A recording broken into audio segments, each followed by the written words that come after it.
평안하세요. 오늘도 주님께서 우리에게 허락하신 참 좋은 한 날입니다.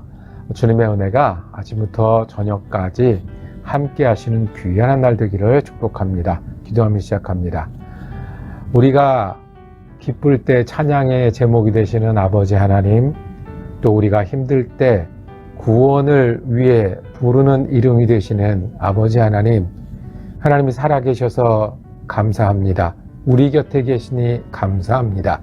오늘도 주 그리스도의 십자가의 은혜로 우리에게 소망이 되시고 힘이 되시고 은혜가 되어주시니 감사합니다. 무엇을 하든지 주님이 우리의 은혜라는 것을 믿는 믿음으로 하게 하여 주시옵소서. 누구를 만나든지 주님 앞에 주어진 소중한 시간인 줄 알고 함께 만나고 일하게 하여 주옵소서. 때때로 세상의 소리, 내 속에서 나는 소리보다 아버지 하나님을 의지하여 오늘도 믿음으로 사는 귀한 한 날 되게 하여 주시옵소서. 우리 주 예수 그리스도 이름으로 기도드립니다. 아멘. 오늘 우리가 함께 읽으실 성경은 신명기 19장입니다. 3절에서 7절까지 말씀 받도록 하겠습니다. 내 하나님 여호와께서 내게 기업으로 주시는 땅 전체를 세 구역으로 나누어 길을 닦고 모든 살인자를 그 성읍으로 도피하게 하라. 살인자가 그리로 도피하여 살만한 경우는 이러하니 곧 누구든지 본래 원한이 없이 부지 중에 그의 이웃을 죽인 일, 가령 사람이 그 이웃과 함께 벌목하러 삼립에 들어가서 손에 도끼를 들고 벌목하려고 찍을 때에 도끼가 자루에서 빠져 그의 이웃을 맞춰 그를 죽게 함과 같은 것이라. 이런 사람은 그 성읍 중 하나로 도피하여 생명을 보존할 것이니라. 그 사람이 그에게 본래 원한이 없으니 죽이기에 합당하지 아니하나 두렵건대 그 피를 보복하는 자의 마음이 복수심에 불타서 살인자를 뒤쫓는데 그 가는 길이 멀면 그를 따라 잡아 죽일까 하노라.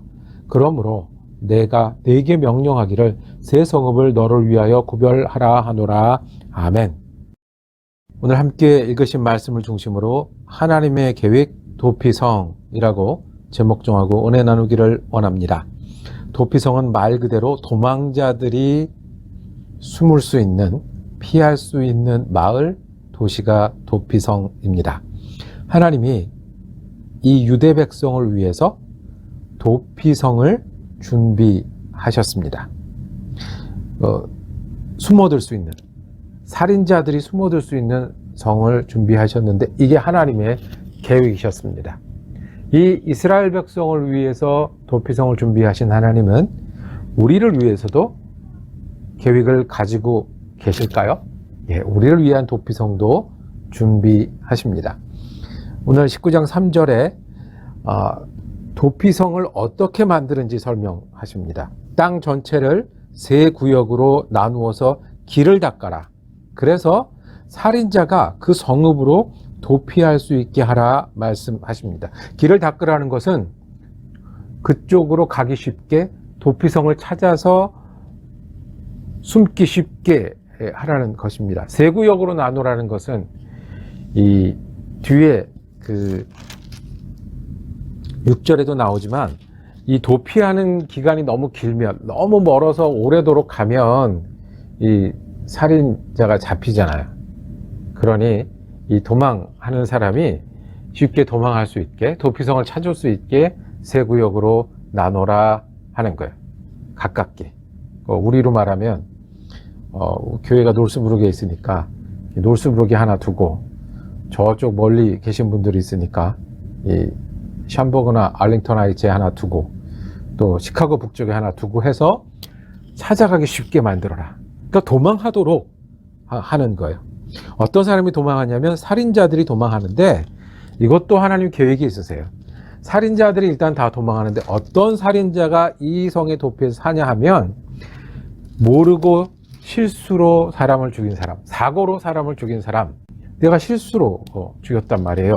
가령 아주 친절하게 예를 들어 주십니다. 5절입니다. 산에 도끼를 들고 나무하러 갔는데 실수로 도끼 자루가 빠져서 옆에 사람을 쳐서 죽게 된 거예요. 이 사람은 어떻게 해요? 하나님의 계획은 억울하지 않게 하는 거예요. 하나님의 계획은 어느 누구도 공평하게 판정받기를 원하시는 거예요.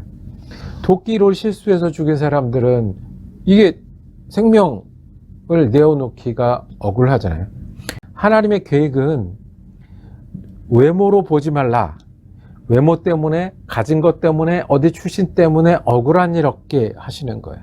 하나님 명령할 때 반드시 지킬지라는 남녀노소를 막론하고 지켜야 하는 법을 말씀하세요. 계획은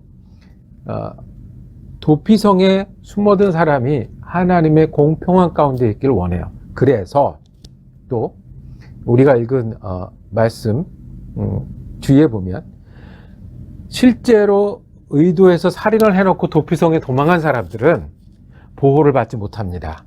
그 사람들은 그 도피성의 장로들이 재판을 해서 살인죄로 판정이 나면 여기 숨어도 소용이 없게 되는 겁니다. 이것이 하나님의 계획이었습니다. 실수로 죽은 사람들이 공평하게 대접받는 일, 이 하나님의 계획이에요. 그래서 실제로 이스라엘 사람들은 들어가서 도피성을 짓습니다. 게데스라는, 세겜이라는, 헤브론이라는 곳을 도피성으로 정하고 거기에는 정말로 길을 유난히 넓게 닦아놨어요. 다른 길보다 몇 배로 넓게 도피성으로 올 수 있도록 닦아놓고 곳곳에 이 도피성으로 가는 길이라는 표지판을 세워놨습니다. 도피성으로 피하면 억울한 일, 속상한 일을 헤아림을 받습니다. 부족합니다. 죽인 것은 나쁜 것이고 내가 저지른 실수는 큰 죄이지만 그럼에도 불구하고 우리 쓰는 말로 정상 참작을 해 주시는 거죠.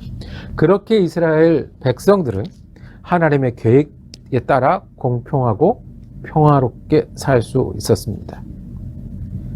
우리는요, 이스라엘 백성은 그렇게 살고 하나님께서 우리를 향한 계획은 어떤 것이겠습니까? 우리를 향한 도피성이 있는데 예수님이 우리의 도피성이 되십니다. 우리가 잘못하면 피할 수 있는 곳, 우리가 실수하면 그 실수를 헤아려 주시는 곳, 우리가 상하고 아프면 그곳에서 쉬면서 회복할 수 있는 곳이 우리 예수님이십니다. 이 도피성에는 실제로 숨어 있는 동안은 괜찮았어요. 도피성 바깥을 나가면 어떻게 돼요? 보호받지 못해요. 그래서 이 도피성에 온 사람들은 이 도피성 주민들이 자신에게 자비를 베풀어야 살 수 있어요. 도피성에서 하나님의 은혜를 보고 살 수 있어요. 언제까지 여기 있어야 되냐면 대제사장이 죽을 때까지. 이 도피성에 있는 사람들이 사면을 받을 때가 있는데 대제사장이 죽을 때까지예요. 그럼 어떤 사람들은 10년, 20년, 30년도 있어야 돼요. 살인자로 그곳에서만 안전한 거예요. 떠나거나 또는 또 다른 마음을 먹고 내가 다른 일을 하기 시작을 하면 그때부터는 더 이상 도피성의 보호를 받지 못해요. 우리의 대제사장 예수님이 계세요. 우리를 헤아리시는 예수님이 계세요.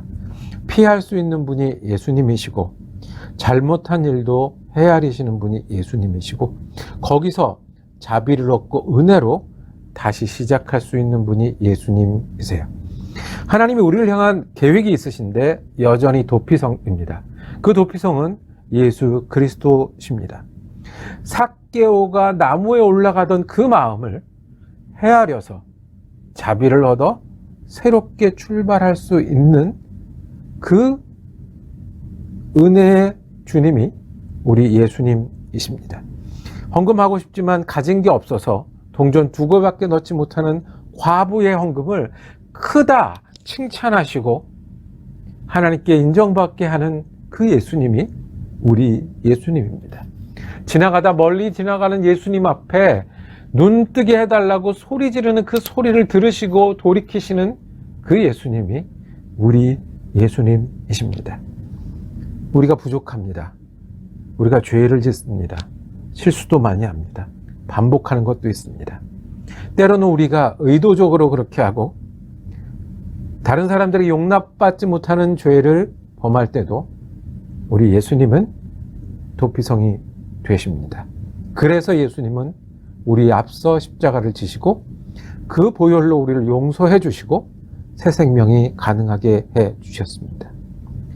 죄 짓고 쉴 수 있는 곳이 도피성이면 예수님이 도피성입니다.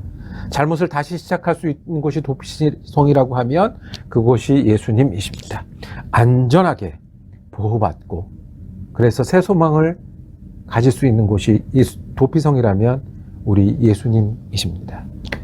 여러분은 도피성이 필요하십니까? 도피성이 있다면 무엇을 가지고 들어가서 새롭게 출발하기를 원하십니까? 무엇이 치유되기를 원하십니까? 또 무엇으로 용서받고 새 사람이 되기를 원하십니까? 오늘 주님 앞에, 우리 도피성된 주님 앞에, 하나님이 우리 앞에 계획해 놓으신 주님 앞에 피하고 의뢰하고 은혜를 입는 귀한 한 날 되기를 축복합니다. 기도하겠습니다. 주님, 저는 부족합니다. 주님, 저는 죄인입니다. 주님, 저는 실수 많이 하고 오늘도 어쩌면 같은 실수를 반복할 겁니다. 그러게 주님, 우리가 피할 주님이 저는 너무 소중합니다. 우리의 도피성이 되어주시고 거기서 자비를 얻고 새로 출발할 수 있는 하나님의 계획을 은혜로 맛보는 한 날 되게 하여 주옵소서. 다시 시작하고 주님의 은혜로 힘을 얻는 한 날 되게 하여 주옵소서. 우리 예수 그리스도 이름으로 기도드립니다. 아멘. 말씀 묵상 함께 할 수 있어서 참 감사했습니다. 매주 수요일은 사랑 커뮤니티 교회에서 예배학교를 진행하고 있는데요. 예배학교에 다 못한 말씀 또 내일은 전해드리도록 하겠습니다. 은혜로운 한 날 되시기를 축복합니다.